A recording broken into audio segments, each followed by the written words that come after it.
Why did this tiny island nation go from being one of the richest places on Earth to, well, now one of the poorest? In the 1970s, this tiny island once boasted the highest GDP per capita in the world. But even more shocking is that since the 1990s, the GDP of this country has collapsed by more than 90%, making it one of the largest economic crashes in history. Now, there's a ton of reasons why a beautiful island might be a tremendous source of wealth. Take the Cayman Islands, which is known for being an offshore tax haven for the world's elites. Then there's Singapore, which is one of the largest financial centers and trade ports in the world.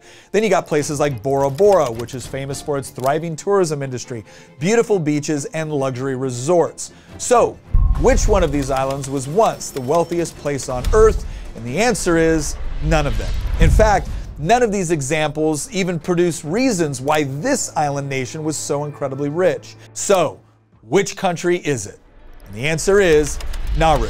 And here's the crazy part. Unlike the Caymans, Singapore, or Bora Bora, this South Pacific island didn't have offshore tax havens or banking and financial services. It isn't located along major trade routes either. And thanks to the way the government has managed the country, it's probably never going to be a beautiful vacation spot. So what exactly enabled a country that you can walk across in less than 2 hours to briefly become the richest place on Earth? Well, believe it or not, it was actually bird poop.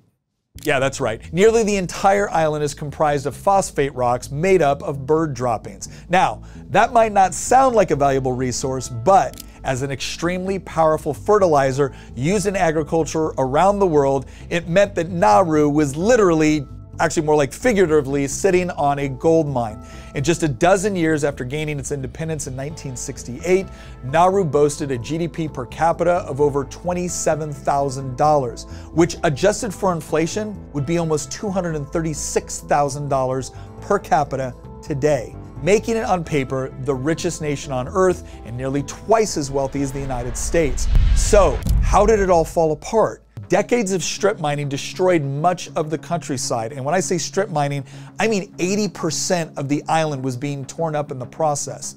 At the same time, Nauru's sovereign wealth fund, which was supposed to provide a comfortable safety net for the entire country's population once the phosphate deposits ran out, was instead pillaged by politicians and bureaucrats through corruption, fraud, and gross mismanagement. By 2001, the entire country was completely bankrupt. The economy had entirely collapsed. Unemployment hit 90%.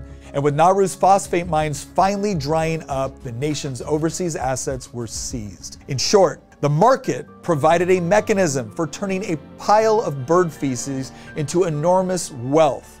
And instead, politicians turned it into an ecological and economic disaster.